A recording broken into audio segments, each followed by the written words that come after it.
Hi, I'm Peggy Rometo with Star Signs for Virgos for the month of January 2014. So if you're a Virgo, what can you expect for the month of January? Let's tune in and find out.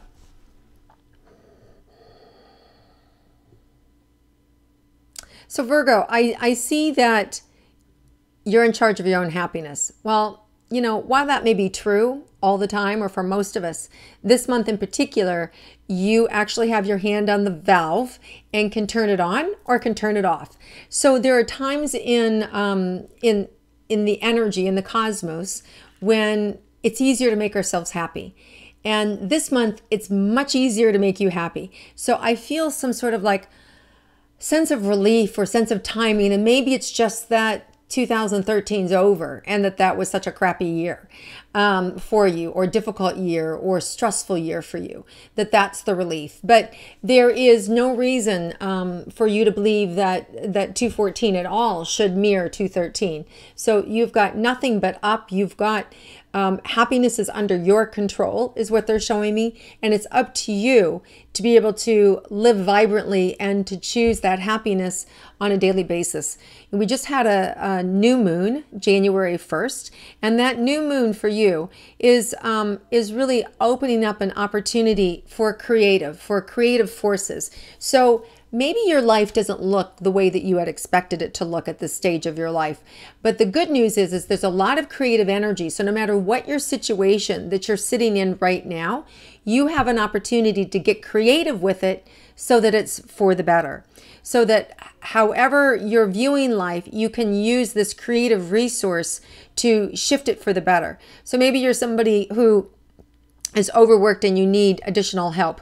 You'll be able to find a student or a part-time person or a stay-at-home mom, or you need to get out. And you have small children. Maybe you collaborate with another mother and 2 days a week you leave your kids at her house, the other 2 days a week she brings them to your house. So you both have these freedoms. You're going to find solutions to your problems. So a lot of solutions orientation things are going to be showing up for you this month. Think of your problem, ask for the solution, and it's going to be right there.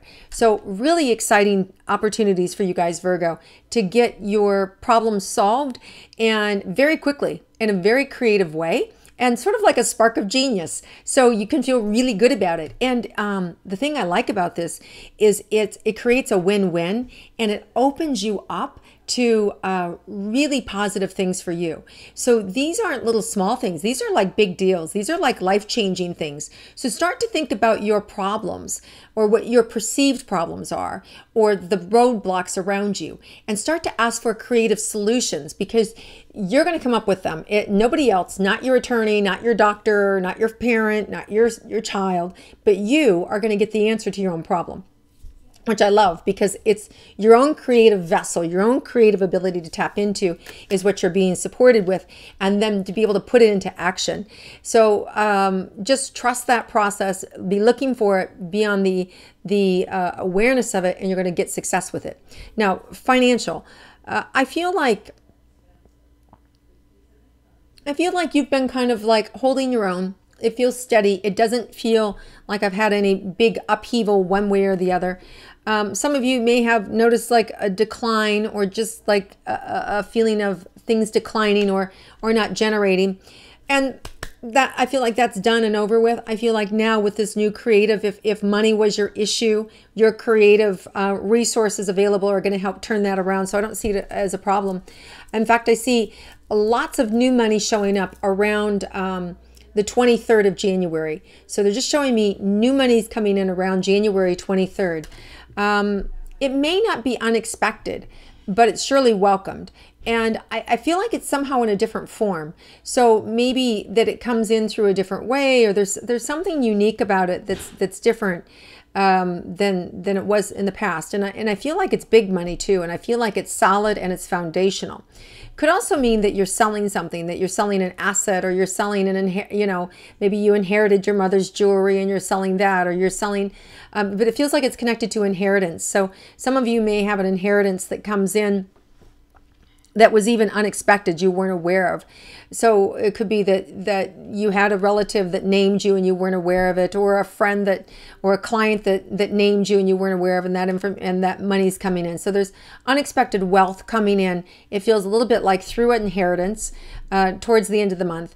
The other thing is that you can also inherit things that are self-generating. So in other words, maybe your partner, your spouse, or a child, or someone else had a business venture and they invite you to participate in the business venture. And so it's like you're inheriting all of their hard work. You're participating now, but you're getting paid for it too. So it could come in the form of a new job and opportunity as well. So a lot of different ways for you to be impacted in a powerful and positive way towards the end of the month for your finances. As far as romance goes, I feel like you have to step into this. And so what I mean by that is, it's going to require you to trust. It's going to require you to open your heart. It's going to require you to not be afraid and to be willing to be seen. And whether that means you're in a long-term relationship and it's time to deepen that relationship, or whether you've been off the market and on the shelf for the last decade or 6 months or whatever the number is, there's some reservation, there's some fear there. And I feel like you have to get yourself out there. You have to step into it.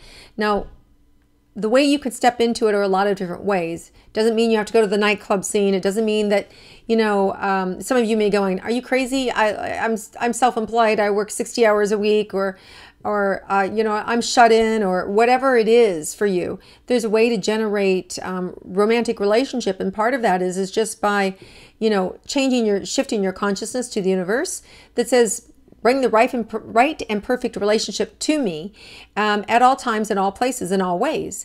And so as you're putting that out there, and then as you go out to your daily life, whether it's going to the grocery store, whether it's attending a religious service, whether it's going to the gym or working out or taking your dog for a walk, you just want to put out there and seeing beauty everywhere you go. So you may be walking down the street and may see a young couple or you may see a husband and wife. Just send them energy, send them, acknowledge, oh, you are love, you are love, you are love. And then stop and take that energy back in. I'm ripe for love. I am ripe for love. I am ripe for love. What we're doing is we're shifting the energy and we're allowing that we're tapping into what's available in the universe right for you right now, which is to be seen and heard in a romantic, loving way. We're just doing a little tapping into that energy to make us more aware. So when we do these little mind games with ourselves, we're actually putting our focus and energy into that so we can actually manifest it and create it. Why? Because, gosh, Virgos, my throat. You, around the area of love, you got some stuff, friend. Really blocked right here. So the reason I'm telling you this is because when I first tapped into your energy, what came up right away is your ability to create and problem solve. I need some of that energy for my throat right now. And so by doing some of these things that I'm suggesting, you are tapping into that area of creativity, which is already on your side, amplified this month, for the area of romance and love. So that's why I want you to do that little exercise, because it's going to create awareness, a break in your reality, so a tear in what you think is possible, so that you can be seen and heard, and that you can now respond to love and have it in your life. So whatever your mindset is, like, it's not going to happen for me, I don't meet anybody at my job, or I don't have a job, I don't know anybody, be willing to be wrong. Let it go. And let the universe love you. Allow yourself to be in love. Allow yourself to feel and experience love. Even if you don't want a partner, or you don't want a relationship, or it's inappropriate for you right now, it is important to have self-love. So when you're out and about and you see people, just acknowledge the love that you see. Look for the love. And so when you look for the love, look out there and then acknowledge it. Wow, that's love. And then receive it. I am love. I am love. So send it 3 times when you see a loving situation, create it in your mind, and then open to receiving it, okay? And I think you'll really have an amazing January. Now, let me just see if there's any unexpected events for you. Well, yeah, there could be a lot of unexpected events, especially in the area of love and especially in the area of romance and in problem solving. I see huge opportunities for things to shift and change. So Virgos, your destiny's in your own hands. Be creative, enjoy the moment, be prosperous and abundant because the universe loves you and is willing to support you this month in solving anything that you consider a problem like that. So just put your focus on it, put your intention on it, and it's there for you and to get into action, and you're going to see fast results and be able to enjoy the benefits of that. All right, Virgos, I wish you the most amazing 2014 and everything that it has to offer for you, and I look forward to connecting with you next month.